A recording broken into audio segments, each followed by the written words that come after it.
I'm Dax. I own my own recruitment agency in Birmingham. And what made you come to this event? I've always been interested in property. It's something I've always wanted to do. I'm 56, so I thought if I don't do it now, I'm never going to do it. So I thought I'd take a leap of faith and go for it. And how's the event been? Oh, amazing. Like, I'm buzzing, yeah. What have you learned whilst you've been here? Oh, so much. I mean, I couldn't even, yeah. Like, just going on the phones as well, it was just, I loved it. Yeah. And what's the people like the networking? You learn a lot from the people that you're around, and it's good to be around people that know.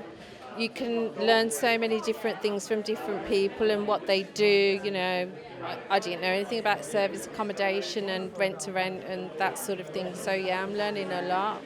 And what about Samuel? Oh, Samuel's such a buzz, isn't he? He just makes you feel amazing. Like, yeah, he oobs like so much. What's the word I'm looking for? He's just buzzy, isn't he? And would you recommend this kind of environment to someone? 100%, yeah, definitely. If you're interested in property and freedom, then I would recommend it for sure, yeah.